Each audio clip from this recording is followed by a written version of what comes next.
The Roma is the baby Ferrari, but particularly in this new Spider version, I think it has perhaps the trickiest task of any car in the current Ferrari range. You see, they set out for this to be, well, the truly glamorous one. The one without so much of a focus on performance.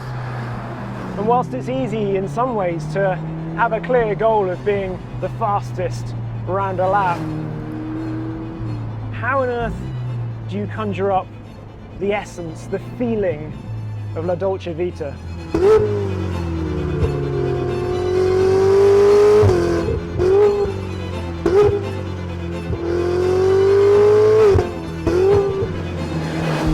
Because the sweet, carefree glamour of Marcello and Silvia in that famous 60s film is exactly what this is intended to capture in automotive form.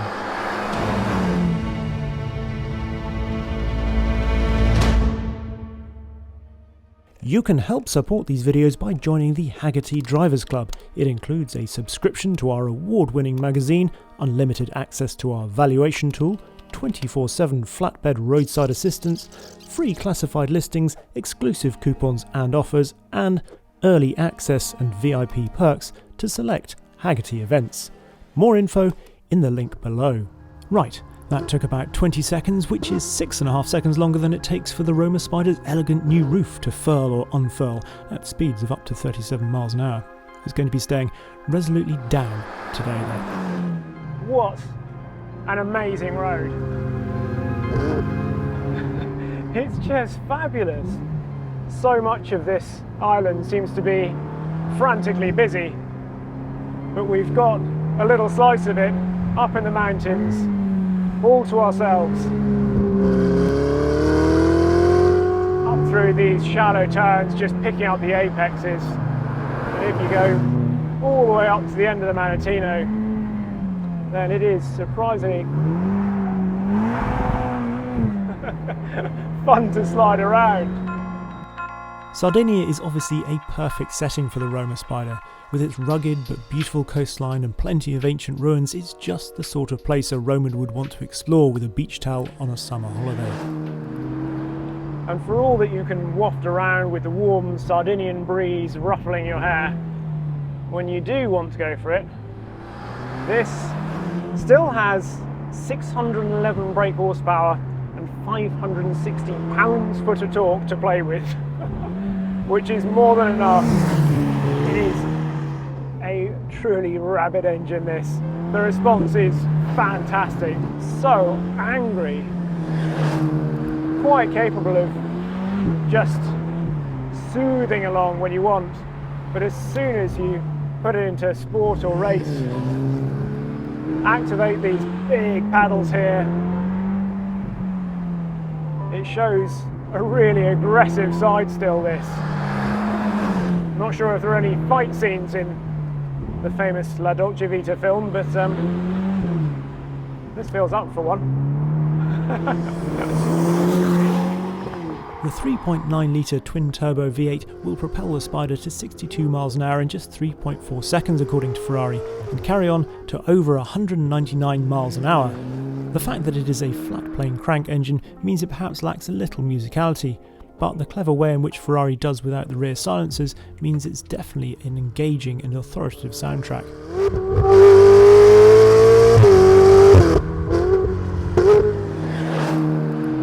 Ferrari's chief test driver, Raffaele de Simoni, was describing how they've worked hard on the sound of this, actually just to make sure that the sound is still there, both in the sort of the higher gears, so up in sort of 6th, 7th gear, but also that it doesn't get just sort of taken away in the slipstream.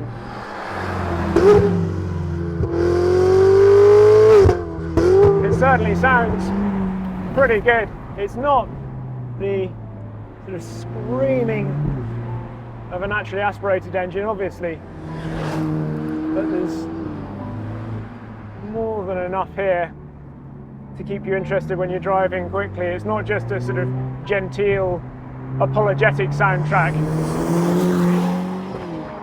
Flavio Manzoni and his team have done, to my eyes, a cracking job with the Spider. It costs about 15% more than the coupe, or £210,000 in the UK.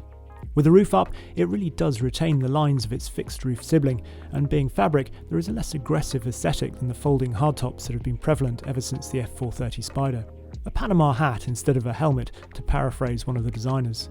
But things have come a long way in the last 20 years, and when it's up, this 5-layer fabric item really feels every bit as cosy and sturdy as a folding hardtop.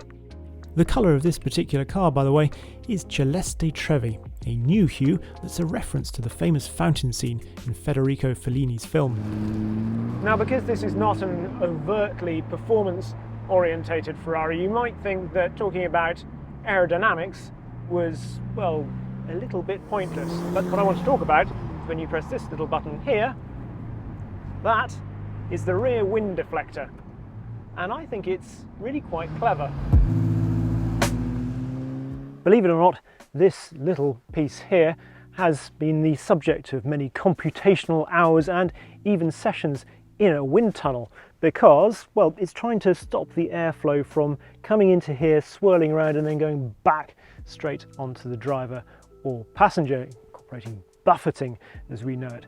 And, well, yeah, it's a little bit more technical perhaps than it must first look with this shape here and then this transverse slot, as they say, down here, which helps push the air down into the rear seats like that, which, yeah, I just like the fact that even the Roma Spider and something like this has been subject to wind tunnel hours. And I think it's successful because there's nothing worse than having a wind deflector that's a piece of mesh that just sort of sits up here, or even worse, the ones on the header rail there that stop the turbulence over. Just horrible. Why on earth would you do that to an otherwise beautiful car?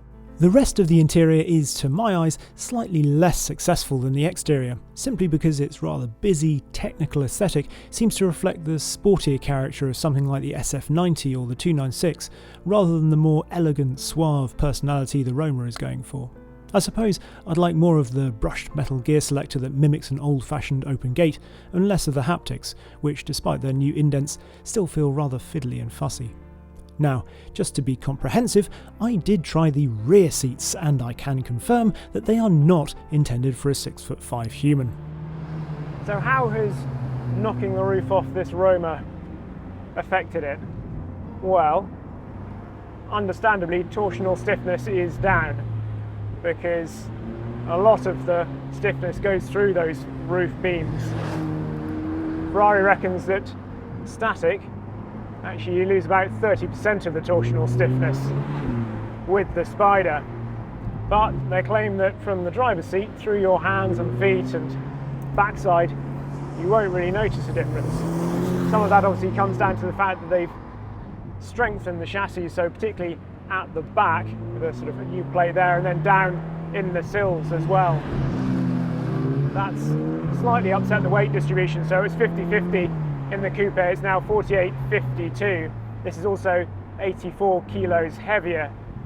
Dry weight still comes in at around 1,550 kilos, but that's dry, so you're looking at just over 1,600 kilos probably is a curb weight. Do you feel it in the car? Yes. I'd be lying if I said you couldn't feel it, because there is, over bumps, a bit of shake now and again. Is it detrimental to the driving experience? Not really, no.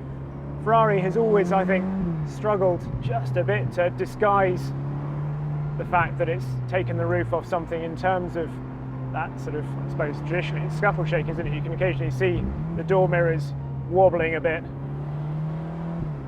but there is no lack of precision in the way this goes around corners. Strangely enough, I think you can feel the slight lack of torsional rigidity, the tremors, a little more when you've got the roof up, and also when you're not going quite so quickly. It was the same in the F8 Spider. Pick up the pace, however, puts some real load through the chassis, and curiously the whole car seems to torsion and come together. It's like a non-Newtonian fluid. And when you push the pace, it is a beautifully balanced car, albeit you need to really use the full range of the little Manettino to fully exploit it. We've got 5 settings on the Manettino. So we've got wet, comfort, both fairly self-explanatory, then sport, race, and then ESC off.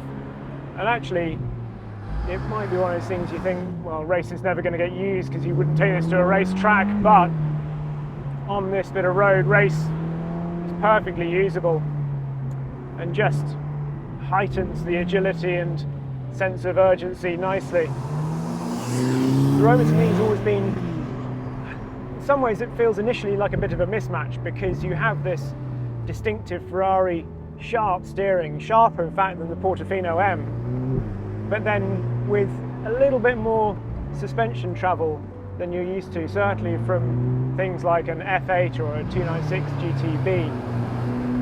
So it can take you just a little bit longer to dial into it. And it's a car you almost find yourself driving sort of very fingertips, being quite sort of delicate and precise with it.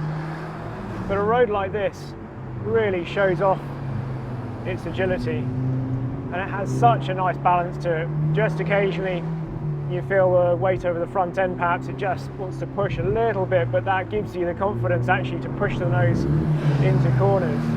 And if you want to oversteer, well, it is there for the taking if you turn the ESC all the way off. But in racing, we've got side slip control 6, which as ever does a fantastically good job of letting you have just a little bit of fun, but then pretty seamlessly reining you back in.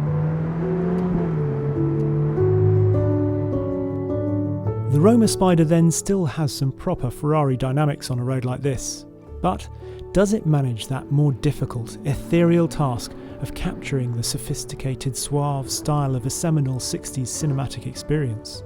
Well, put it this way, if they ever shoot a remake, I think it would be a more than adequate replacement for a Triumph TR3.